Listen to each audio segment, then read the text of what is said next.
चलिए सीधा अब ले चलते हैं लखनऊ, जहां पर सीएम योगी आदित्यनाथ बाल सेवा योजना के वितरण प्रमाण पत्र कार्यक्रम में पहुंचे हुए हैं।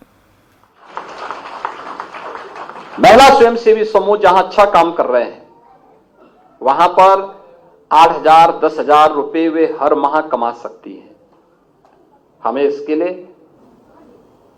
कार्य करने की ओर बढ़ना पड़ेगा। भिक्षावृत्ति समस्या का समाधान नहीं हो सकता। समस्या का समाधान परिश्रम है, मेहनत है, एक सही दिशा चयन करने का है।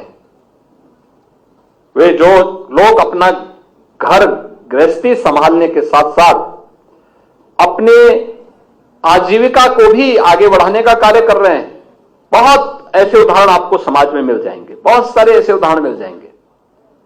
कार्य करने की इच्छा शक्ति होनी चाहिए, कार्य करने का एक जज्बा होना चाहिए, और हम में भी इस बात की प्रवृत्ति होनी चाहिए कि अगर अगला व्यक्ति आगे बढ़ सकता है मेहनत से, तो मैं भी चयन करूं किस क्षेत्र में मेहनत करके मैं आगे बढ़ सकता हूं। यह प्रवृत्ति अगर हमारे मन में हो, स्वस्थ प्रतिस्पर्धा को जब हम जन्म देंगे तो आगे बढ़ेंगे। लेकिन जब हम किसी की आगे बढ़ने की वृत्ति को ईर्ष्या के भाव से देखेंगे, राग द्वेष के भाव से देखेंगे, तो कभी हम आगे नहीं बढ़ पाएंगे। याद रखना, ईर्ष्या, राग और द्वेष व्यक्ति को अंतःकरण से खोखला बना देता है, उसको पूरी तरह इस तरीके से एक प्रकार से नेगेटिव दिशा में लेके जाता है, उसका पूरा अप्रोच ही नेगेटिव हो जाता है, फिर वो कभी अपने लक्ष्य को नहीं प्राप्त कर सकता। हमें जीवन में सफल होना है, सकारात्मक भाव के साथ हम सोचना प्रारंभ करें, बहुत अच्छे परिणाम आएंगे। और मुझे लगता है कि आज यहां पे जिला प्रशासन ने और नगर निगम ने, बेसिक शिक्षा परिषद ने, महिला और बाल विकास विभाग ने, उम्मीद संस्था, ये सभी जिला प्रशासन और यहां के प्रशासन के साथ मिलकर के एक सही दिशा में आगे बढ़ रहे हैं। लेकिन हमें याद रखना होगा कि सही लोगों का चयन, याद रखना, कोई कार्यक्रम तभी सफल होता है जब हम उसके चयन की प्रक्रिया में पारदर्शिता रखें, पिक एंड चूज न हो, भेदभाव न हो, किसी भी प्रकार से अनावश्यक जो सिफारिशें होती हैं कि अरे इसको कर देंगे तो इससे क्या होने वाला है, तो मुझे लगता है उससे बच करके मेरिट के आधार पर अगर हम कार्य करना प्रारंभ करेंगे तो उसके परिणाम हम सबके सामने आएंगे। हम लखनऊ को पूरी तरीके से इससे मुक्त कर लेंगे। दूसरा, जो लोग एडल्ट हैं या दिव्यांग हैं, जहां तहां खड़े बैठ करके भिक्षावृत्ति करते हैं, उनको भी हमें पुनर्वास के साथ जोड़ना चाहिए। हो सकता है उसमें कुछ महिलाएं निराश्रित होंगी, हो सकता है कुछ दिव्यांग होंगे, सरकार की उसके लिए स्कीम है,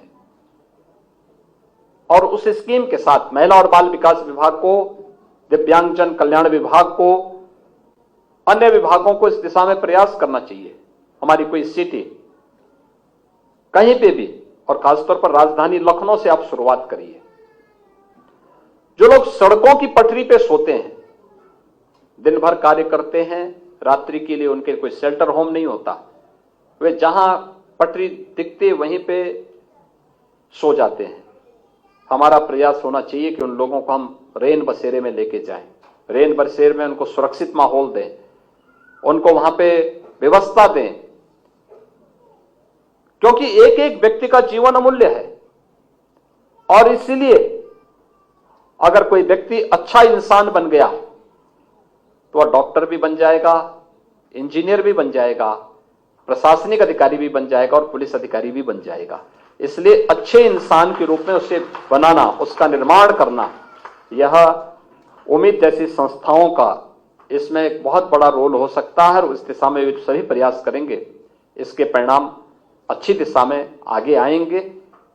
मैं एक बार फिर से यहां पर प्रशासन से भी कहूंगा, उम्मीद संस्था से भी कहूंगा, शासन की योजनाओं की जानकारी होना और उन जानकारी से बच्चों को और उनके अभिभावकों को अवगत कराना। जैसे स्वास्थ्य के लिए ही है, उत्तर प्रदेश में तो सरकारी हॉस्पिटल में फ्री में स्वास्थ्य की सुविधा है। और अन्य गरीबों के लिए आयुष्मान भारत की सुविधा भी है। लगभग 10 करोड़ लोगों को हम आयुष्मान भारत में प्रधानमंत्री आयुष्मान भारत योजना के अंतर्गत और मुख्यमंत्री जन आरोग्य योजना के अंतर्गत 5 लाख रुपए की सालाना स्वास्थ्य बीमा का कवर दे रहे हैं।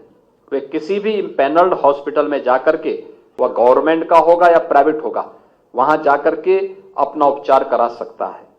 यह सुविधा दी गई है। हर जरूरतमंद को फ्री में राशन की सुविधा पिछले 3.25 वर्ष से लगातार सरकार दे रही है। इस कार्यक्रम में सीएम योगी आदित्यनाथ जो है संबोधन कर रहे हैं। बाल विकास योजना है जहां पर प्रमाण पत्र को वितरण किया जा रहा है। भिक्षावृत्ति करने वालों का पुनर्वास करवाएं, बेघरों को रैन बसेरों में अच्छी सुविधा प्रदान करें, ये कह रहे हैं सीएम योगी आदित्यनाथ। फिलहाल बाल सेवा योजना का प्रमाण पत्र वितरण कार्यक्रम है जिसमें सीएम योगी आदित्यनाथ संबोधन कर रहे हैं।